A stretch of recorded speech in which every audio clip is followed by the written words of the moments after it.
manje srećni. Zamislite da ste Rockefeller ili Rothschild. On od tog novca više ne zna šta da radi osim da čini zlo. Kao što kaže Alistair Crowley pod imenom Oliver Had u romanu Čarobnjak Somerseta Moma, Alistair Crowley, najpoznatiji satanista 20. veka, novac, to su stvari za decu.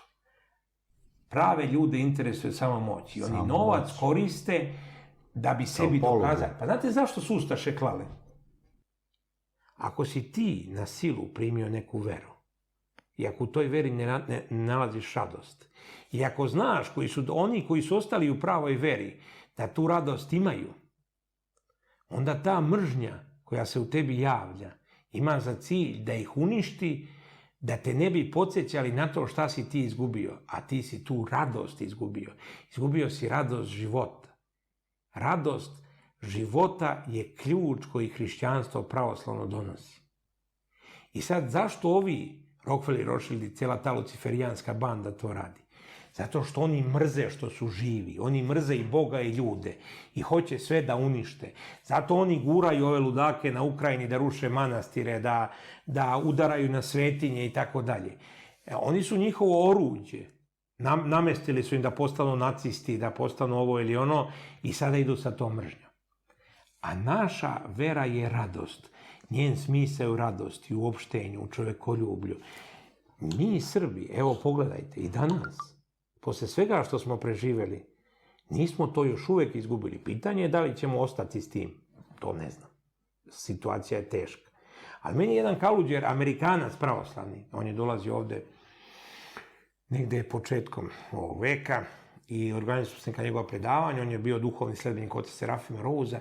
I znate šta je on meni rekao ovde? Mene ovde zapanjila samo jedna stvar. Niko me nikad nije pitao od Srba zašto ste nas bombardovali. Iako dolazim iz Amerike. Nisam dobio nijedan prekoran pogled. A što? Pa zašto su Srbi takvi? U Srbima kao i u Rusima postoji nešto svečovečansko. I to je rekao Dostojevski u svom govoru o Puškinu. Rekao je ima nečeg svečovečanskog u ruskom narodu koji druge narode može da razume i kao što je Puškin uspevao da dostigne različite likove, tako i Rus, svaki Rus ima to osjećanje. Na kraju krajeva dva najveća pisca Zapada i Istoka u evropskom, hrišćanskom smislu su Šekspir i Dostojevski.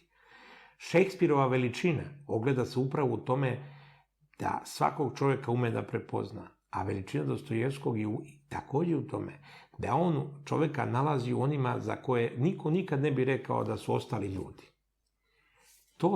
Ta svečovečanska širina koja nam je bila data, ona i posle svih ovih zločina i nesreća nije sasvim nestala. Ali je pitanje da li će se održati jer mi živimo u užasnom vremenu.